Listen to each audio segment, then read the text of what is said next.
I want to give you a full guide on how to start with your personal finances from scratch. Now, I started my personal finance journey many years ago. I now have a multiple six-figure net worth invested into the stock market, and the returns would probably make me already financially independent if I were to move to a low-cost area. I'm not gonna do that. I'm all for luxury, but I remember in the beginning, I didn't know where to start. And I figured it all out by reading hundreds of books and articles and taking coachings. And now I want to condense all that knowledge into the 30 minutes or however long this video is going to be, so you can save time and see results faster. We will go through 4 levels so that at the end of the video you will know exactly where to start with your personal finances, what the important principles are you need to know and to follow, and which steps to take in which order to set you up for financial success. When you start out on any journey, the first thing to do is to point yourself out on the map. Because only when we know where we are, we can start walking into the right direction. And the way to do that financially is to know our numbers. There are 4 numbers in total, and in this step, the orientation step, we will go through 2 of those numbers. And then later in the video, I'll get to the other 2 numbers that you need to know. The first number will be what comes in, so your income, every plus in your bank balance. When you are employed and you're starting out, this will most probably be your salary. If you are self-employed or you're an entrepreneur, this will be what you pay yourself out as a salary. And in that note, in this situation, you need to be employer and employee at the same time in your head, and you should keep them separate. Keep them separate in your head and also keep them separate in your bank accounts. And if you already have other income streams, write them down as well. Because if we want to use our money in the most effective way, everything counts. This can be gifts in form of money, or it can be income out of a side hustle or freelancing. Maybe you sold some stuff and you have income from selling those things, or you have a tax refund because you made your tax declaration. So everything that comes into this account, this checking account where you pay your bills from. What also counts here are dividends if you already own stocks, or also rental income if you have a property that you rent out. In those last cases, so when you have income from investments, but we'll get to that later, it is an option to take that in. It is not a must, because I can totally understand if you want to keep those 2 different things separate. So the income in your checking account and the income in your investment account. When you don't get paid the same every month, you can take the average, and you can do that by documenting your income for several months. If you want to start right now, you can also take the last 3 to 6 months, and then you just calculate salary from month 1 plus month 2 plus month 3, and then divide it by 3. And that way you already have a good overview. I still do this a couple of times a year, and I just write it down into my financial journal, which then looks like this. And the second number we will look at this stage is what goes out, so your expenses. That will be every minus in your bank account, so everything you pay from your checking account.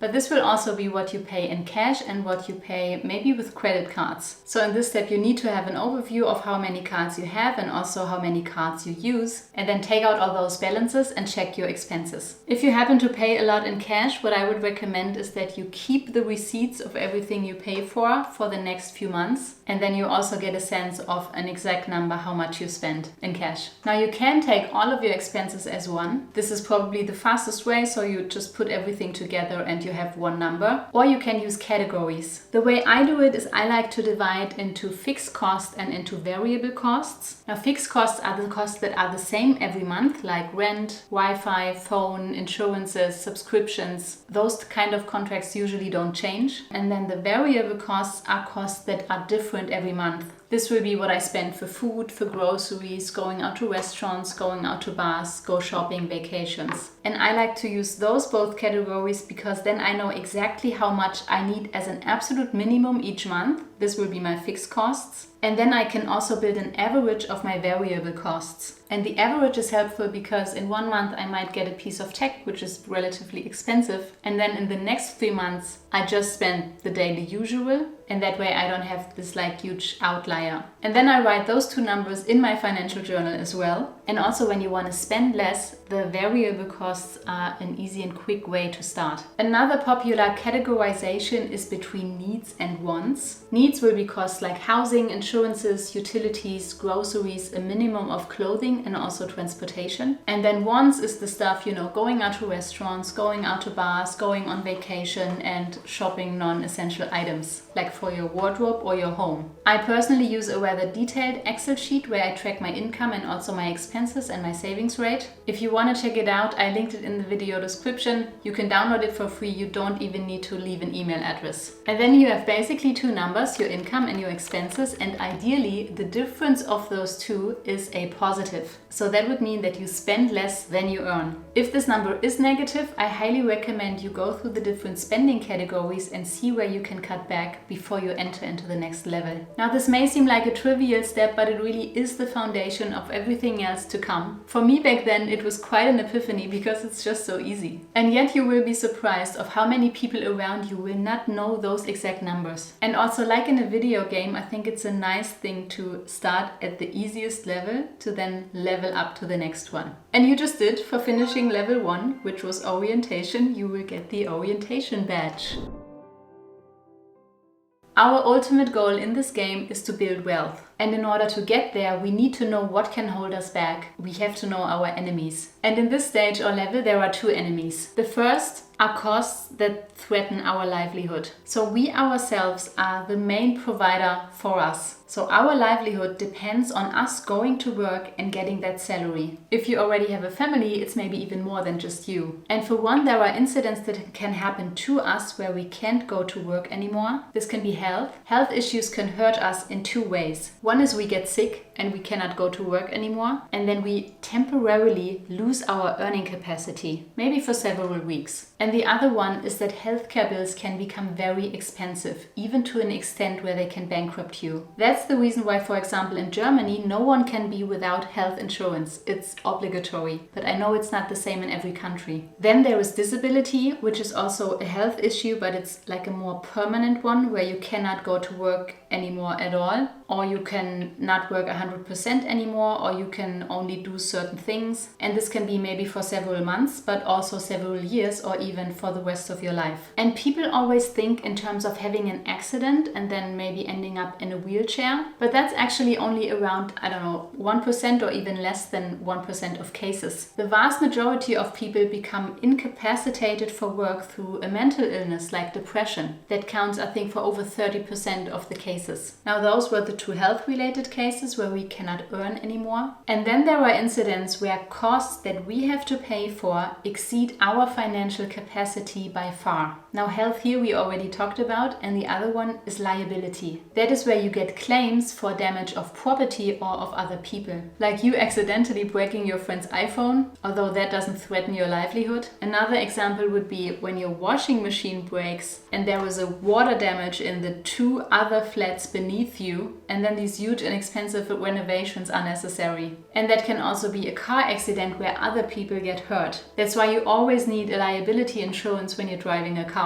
So for all those three scenarios, we need insurances. Now, how these things are handled will be different from country to country. Now, there might be countries who take very good care of people who get disabled, others might not. Same goes for health insurance and liability insurance. Now, I do recommend you take some time to research all of this, how this is handled in your country and who pays in which scenario. And also if it's paid, if the coverage is enough for you, or if in some of the cases you have to take extra action and get some insurances for yourself. I think insurances are a very important part of personal finances, and that's sometimes overlooked, or at least not that much talked about. Now, before I move on to the next enemy, I want to introduce today's sponsor. No, I'm just kidding, there's no sponsor. But it would be great if you would drop a like if you found this helpful so far, because it really helps this channel and also helps other people find the video to help them. Now to the second enemy, and that is debt. Now here's what I learned from my mom and also from successful investors and from businessmen and from money coaches, and that is never take on private debt if you can avoid it. And I would also like to make this the first basic principle of personal finances. And yes, there is a difference between good debt and bad debt. Bad debt being consumer loans, like credit card debt for consumer goods or other kind of loans for consumer goods. I personally would also put a car into that category, unless you absolutely need it for work.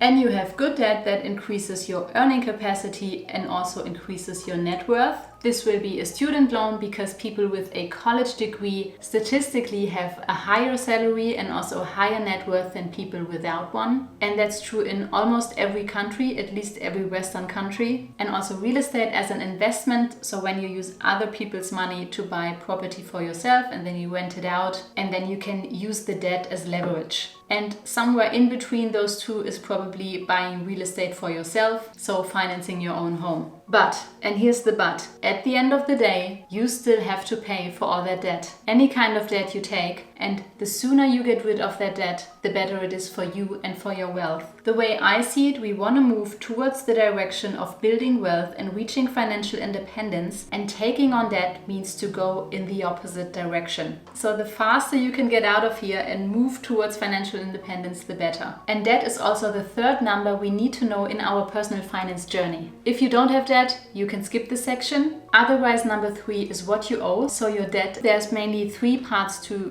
figure this number out. First, I would list on the number of loans you have. So for example, 1 student loan, 2 loans on credit cards and 1 mortgage. And then you also write down the interest rate you pay on each of those loans. And there are basically 2 ways to pay it back. The first one is the avalanche method. This is where you start with the loan with the highest interest rate and you pay this one back first. Now, mathematically and also financially, this is the best version, because by paying this one first, you save a lot on the interest rate. But in case this is also the loan with the highest balance, this can be psychologically draining. And that's why the other method is the snowball method. And there you just start with the loan with the smallest balance, especially if this is not the one with the highest interest rate, but with a low interest rate. Mathematically and financially, this is not the best version, but psychologically it's easier because you can pay off that first one fast and then you're motivated and it keeps you going, and then you tackle the next one and then you get that momentum to pay off your debt. Or a third version would be a combination of the 2. For example, you get rid of the 3 smallest ones first and then you attack the one with the highest interest rate, even though it's not the next one in the snowball order. Now, I'm not a specialist in debt because I never had debt. If you do have several loans or you feel like you're drowning in debt, I would recommend Dave Ramsey's book, The Total Money Makeover. He was also in debt and he helped many people get out of it. I linked it down in the video description. Now, with those 2 enemies covered, you just finished level 2 and you earned yourself the prevention badge. And now you're ready for level 3, infrastructure. Building wealth means to keep what we earn and not spend it. And that will also be the second basic principle in personal finance. Building wealth is not about how much you earn, it's about how much you keep. And we keep money by saving it. So we want to start saving and we want to do that in the most efficient way. And we do that by keeping the 2 separate. So we don't want to save and spend our money in the same place. We don't want to do that because it doesn't work. So to keep them separate, we will create the right infrastructure, and for now you will need one other account to do that, so that you have your checking account where you pay your bills from and you have one other account where you save. This can be also a second checking account, or even better, especially now where the interest rates are rising, you can use a high yield savings account or a money market account. So you open up that second account and then you start filling it. And you start filling it by saving a certain percentage of your income. How much that will be when you start out depends on your financial capacity. And you can find out your capacity when you look at your numbers from level 1. So the difference between what you earn and what you spend, and hopefully it already was a positive number, and that's what you can comfortably save. That's where we start, that's not where we stop. But first things first, you take that number and then you make a recurring transfer from your checking account where you receive your income to your savings account. And you schedule that recurring transfer right after you receive your income. So 3 to maximum 5 days after you receive your income. Because we don't want to save what's left at the end of the month. That just stresses us out over the whole month.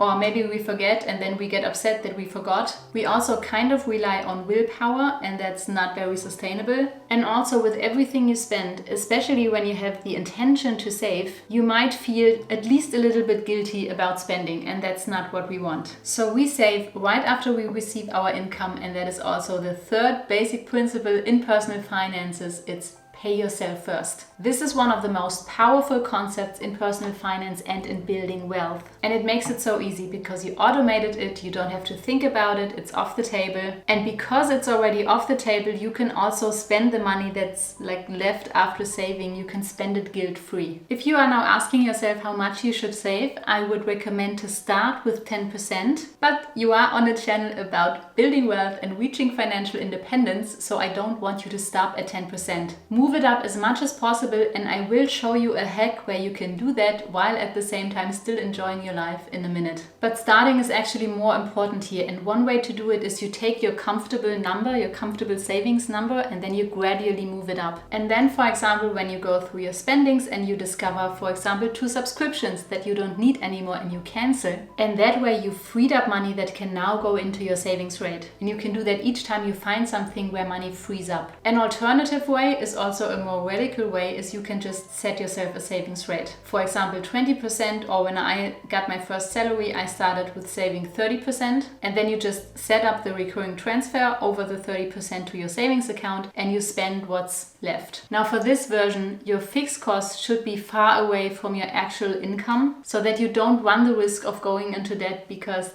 there's no money left at the end of the month. And now, like promised, here is my personal hack. Now I have a rule where I save 30% of my basic income, and then everything I earn additionally to that, because for example I got a raise or I have a tax refund or I have any other kind of money coming into my bank account, I save 70% of that extra income, and that goes into my savings account or into my investment account, and the remaining 30% I put into a fun account. That's right, I don't just have 2 accounts, like my checking account where I pay my bills from and my savings account. I do have another checking account that is my fun account. And from this fun account, I pay for luxuries that I enjoy, like accessories and vacations and stuff like that. And with that 3-account system, if you will, I keep my everyday lifestyle relatively stable, and it's still enough to go out a few times per month. And then I have the separate fun account where I can pay expensive things from. And I also already saved and invested at the same time. I will link another video where I go into detail about this. And you might also ask yourself what we are actually saving for. And I like to think of every dollar that comes in to give it a specific purpose. And the first purpose, and also our first savings goal, will be to build up an emergency fund. An emergency fund is cash that you have in reserve for things that happen unexpectedly. Those unexpected events can be that you lose your job, or that you have to quit your job in order to take care of something or of someone, or it can also be unexpected house repairments or car repairments. Now, to calculate your emergency fund, you can either take your income or your expenses. Both of those numbers you still know from level 1. And then you take this number times 6. And then we have an emergency fund for 6 months. Now, the general guideline for an emergency fund is to save up 3 to 6 months. I personally think that 3 months is too short. I like to be on the safe side, so I have even 12 months of an emergency fund saved up in my savings account. I have even heard from someone who has 2 years of an emergency fund, but I think 6 months is actually a number that is high enough to not for you to stress in those situations if they come up. I also have a video where I go into detail about the emergency fund. It's also linked here and also down in the video description. And now you have built a system that's completely automated, and this alone already puts you ahead of 80% of people. Probably it's way more than that. And before coming to level 4, I want to introduce you to the last of our 4 numbers that you need to know in personal finances, and that is what you own. It's your net worth. Your net worth is everything you have, like the balance in your bank account, the balance in your savings account, also investments like stocks, real estate, or collectibles if you have. Collectibles are material items like art or a car or jewelry or things like that. So what you have minus everything that you owe, so your debt. And the goal for this number, your net worth in personal finance, is to always be in the green, because that then means you have more than you owe. That is the first goal, and the second goal is to grow that number. The net worth is also my favorite number. I think it's the most meaningful and also the most transparent, because like we already learned, it's not about how much someone earns. So it's not about income, it's how much someone keeps, and the net worth reflects that very well. And with this, you have completed level 3 and you've earned yourself the systems badge. And now we get to the fun part. We get to the part where we let our money work for us so that it grows bigger and bigger, even up to a point where it pays so much that we can live off of that and we don't even have to go to work anymore. And that's when we reached financial independence. So let's get to level 4, growth.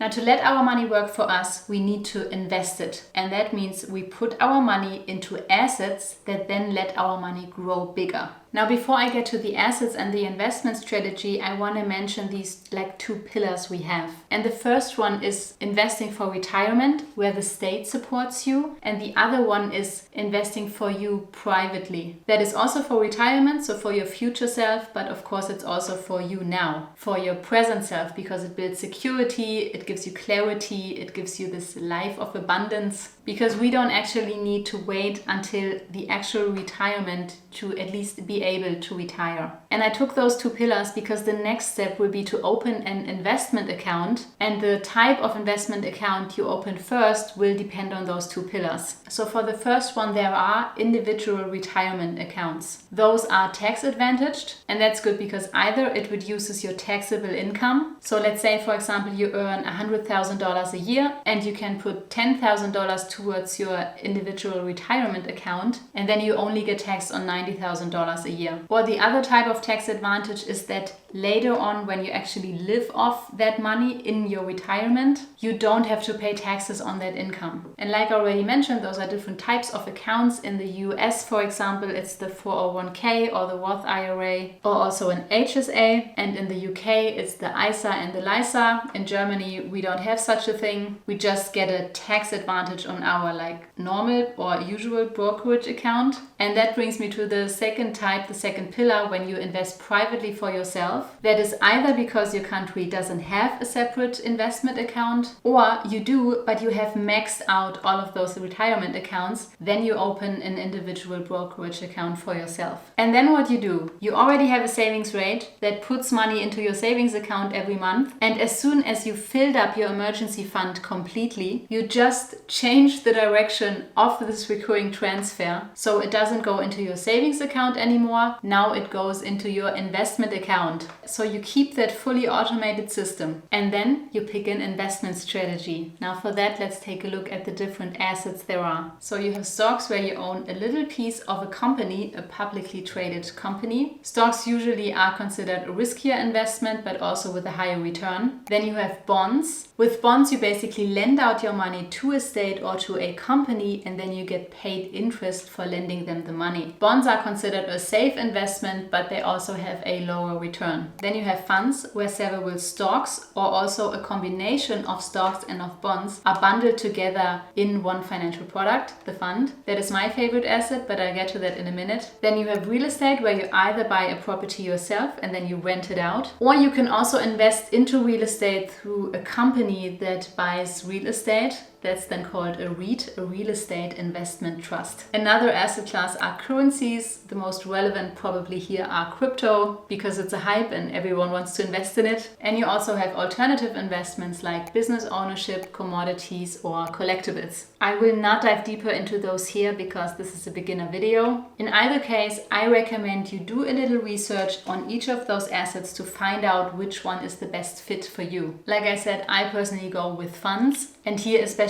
index funds, and they make a huge part of my portfolio, where I invest into widely diversified index funds. I think index funds are the best beginner strategy for several reasons. The first one is easy to start. You have easy access because opening up an investment account and then investing into a fund is actually just a matter of a few minutes, maximum a few hours. And you can also start with little amounts of money. There are some brokerage accounts where you can start with as little as $1. Index funds, if you choose choose the right ones, are also widely diversified, which means that you don't put all of your eggs into one basket, and they do have a good risk-return profile, especially when you have a longer time horizon. And by longer, I mean maybe 20 to 30, 40 years. Now, how your final investment strategy will actually look like, also how much risk you can tolerate, those are not always the same things, and what kind of mix of the different assets you want to have in your portfolio. That's called asset allocation. Now, let's say, for example, you decide to invest into a Vanguard FTSE All-World Index. That's a huge index that actually covers over 3,900 companies in 49 countries of the world. So you basically buy the whole world in one product. And then you go into your investment account, whichever one you chose. You look for the specific fund, and then you set up a recurring order so that it automatically buys shares each month from the recurring transfer from your checking account, so from your savings rate, so that automatically you also invest each month into that fund. That is how you automatically build wealth, and that's also how you earn the growth badge. That wasn't actually that difficult, was it? Now, I'm currently working on a full guide, an ebook if you will, with exactly the same steps or levels I just walked you through in this video, that maybe even goes a little bit deeper into each level, so that you have the resources that I wish I had when I started out in an easy and an applicable way. And if you're interested in this guide and maybe even have suggestions or questions that you want answered, then sign up through the link down below. It's completely free. You will get an occasional email from me where I give you an update and I also maybe ask you questions. And you will also be the first to know when this guide comes out. So those were the levels of how you start step by step with your personal finances. And you can also use them to check in once in a while, every time something changes in my situation, or sometimes even just like that, you know, to have an overview. I do exactly that. I look at my income, I look at my expenses, so level 1. Then I check my insurances if they're still up to date with what I actually want. Level 2. I calculate my net worth 4 times a year, and I also look where I can improve the system. Level 3. And I constantly keep investing the whole time. Level 4.